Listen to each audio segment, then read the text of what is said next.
Fala aí, galera botafoguense, mais uma vez com vocês aí trazendo conteúdo acerca do nosso glorioso Botafogo de Futebol e Regatas.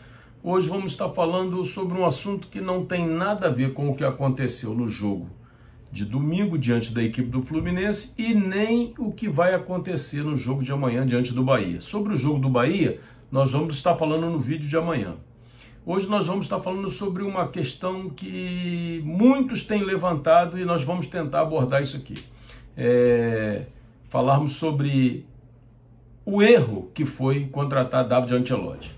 Antes, porém, pedindo a você aí que deixe seu like, deixe seu comentário. Se você for novo por aqui e quiser dar essa moral pra gente, inscreva-se no canal, aqui você é muito bem-vindo, valeu? Vamos estar falando sobre isso logo depois da nossa vinheta.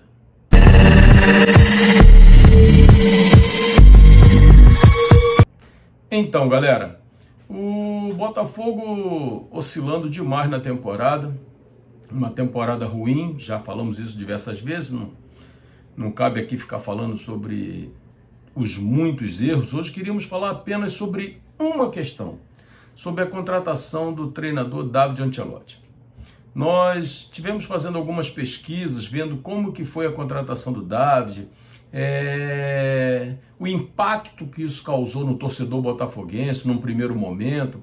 Muitos gostaram da ideia de trazer alguém com uma mentalidade europeia, de primeiro escalão, primeira prateleira na Europa, que é o futebol espanhol, futebol inglês, né? Porque ele passou também pelo futebol inglês juntamente com teu pai. E outros não gostaram tanto por se tratar de um treinador jovem, primeiro trabalho na carreira, isso poderia ser prejudicial. Então ficou uma divisão muito grande entre analistas e entre torcedores. É bom contratar David Ancelotti? É ruim contratar David Ancelotti? E essa dúvida perdurou durante algum tempo.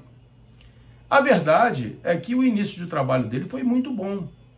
Ele começou com uma ideia de futebol interessante, onde o Botafogo estava com uma defesa muito sólida a defesa, não vinha tomando gols.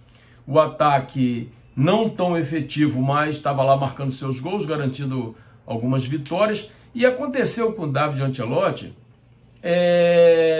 algo diferente do que vinha acontecendo com o Renato Paiva, né? Renato Paiva tinha um retrospecto horroroso fora de casa. Não ganhava um jogo sequer fora de casa. Foi ganhar o primeiro jogo fora de casa depois de muito tempo. Mas em casa, ele vinha fazendo os resultados. Jogando no estádio Newton Santos, o Botafogo vinha fazendo os resultados.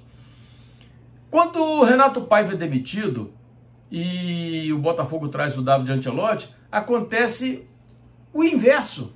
O Botafogo começa a ter bons resultados fora de casa e resultados ruins dentro de casa.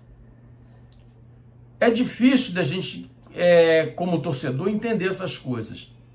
Como que um treinador consegue ter um bom desempenho fora e ruim dentro de casa, e o outro ter um resultado ruim dentro de casa, ou melhor, bom dentro de casa e ruim fora. É complicado demais. O fato é que o estádio Newton Santos, que sempre foi ali o nosso alçapão, que foi sempre ali a nossa melhor área de combate, né? Como a gente dizia o ano passado, caiu no tapetinho, já era. Esse ano foi totalmente o contrário. O desempenho do Botafogo no estádio Newton Santos é talvez o pior desempenho do Botafogo na era SAF. Eu acho que o Botafogo não teve um desempenho tão ruim dentro de casa, na era SAF, como está tendo nessa temporada de 2025.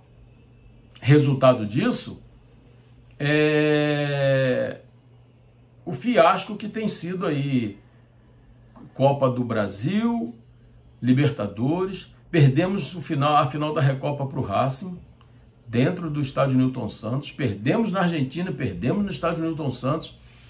Então, e aí não é culpa do David, eu estou falando apenas de usar o estádio Newton Santos, né, como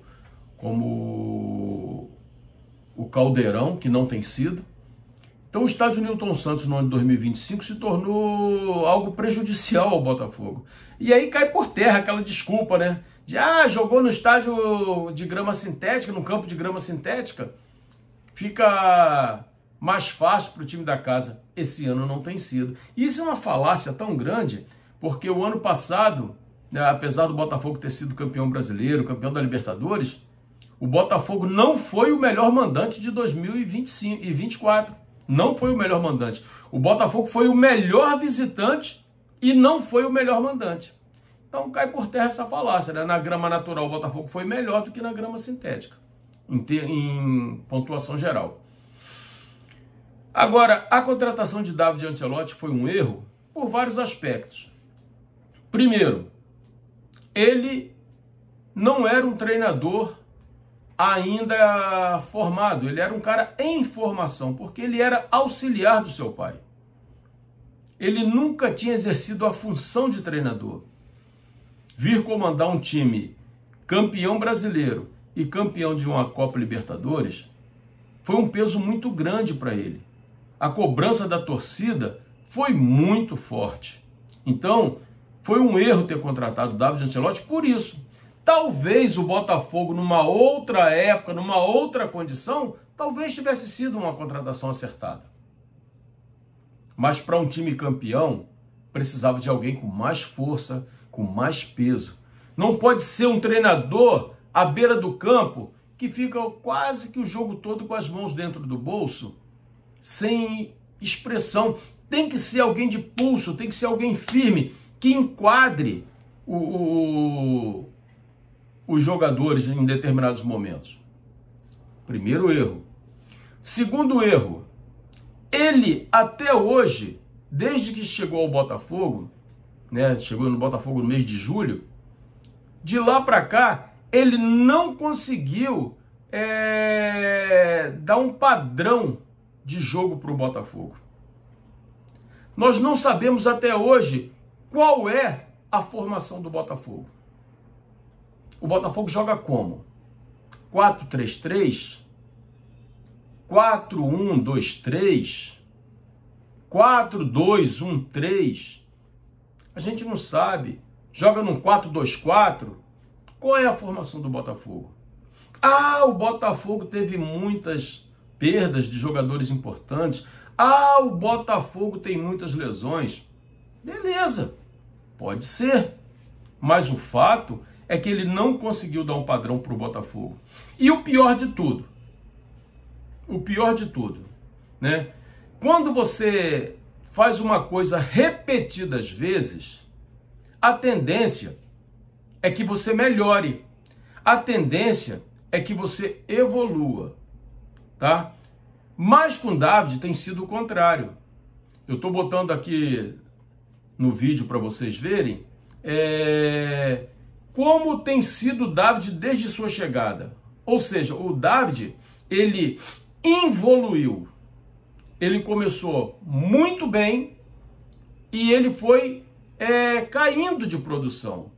Vocês podem ver aí pelo recorte que a gente colocou que os primeiros jogos foram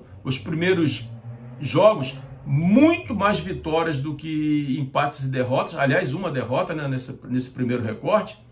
E depois o Botafogo vai começando a ter mais derrotas, mais empates, culminando com esse mês de setembro, onde o Botafogo teve apenas uma vitória no mês de setembro.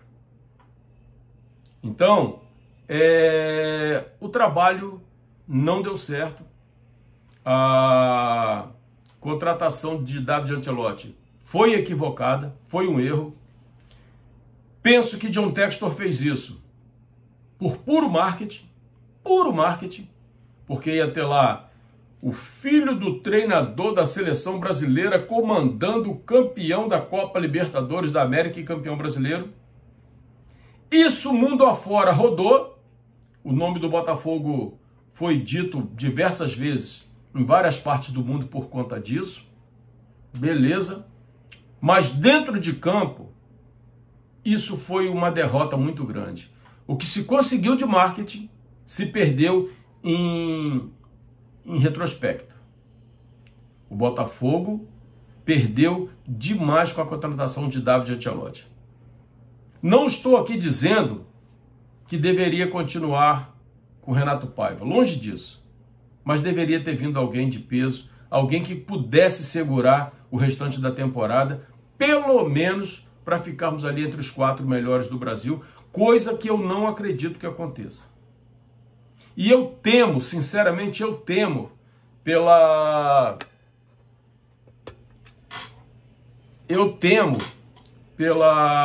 sequência do campeonato. Eu temo que o Botafogo não consiga ficar entre os 6 para o Campeonato Brasileiro. Graças a Deus o São Paulo ontem perdeu em casa para o Ceará, senão já ia encostar. Mas o Fluminense tem 2 jogos a menos. Ganhando os 2 jogos, também vai encostar no Botafogo. Então a situação do Botafogo não é tranquila. Não é tranquila. Não conseguiu vencer o Mirassol depois de estar vencendo por 3-0. Não conseguiu vencer o Grêmio, um jogo que poderia ter vencido facilmente. Então, o Botafogo hoje é 5º colocado, mas na minha concepção, com desempenho, com futebol apresentado, de quem fica de meio da tabela para baixo. E se isso se concretizar até o final da temporada, nos próximos 13 jogos que faltam, o Botafogo não se classifica para a Copa Libertadores. Em não se classificando para a Copa Libertadores, o Botafogo estará fora da Copa do Brasil. Quem vai querer investir num time que está fora da Libertadores e fora da Copa do Brasil? Perde dinheiro porque não se classifica para a Libertadores, perde dinheiro porque não se classifica para a Copa do Brasil, perde dinheiro porque os patrocinadores vão se afastar. Então, que sirva de reflexão para John Textor as muitas trapalhadas que ele fez esse ano. Que para o ano que vem a gente possa ter uma nova mentalidade. Que o Botafogo consiga se classificar para a Libertadores. Porque se classificando, dá para continuar mantendo o investimento. Se isso não acontecer, a gente não vai ter investimento e o ano de 2026 pode ser ainda pior do que o ano de 2025. Galera, se você chegou até aqui, deixa seu like, deixa seu comentário. Se for novo, quiser dar uma moral pra gente aí, se inscreva no nosso canal, aqui você é muito bem-vindo, valeu? Forte abraço, tamo juntos e até a próxima.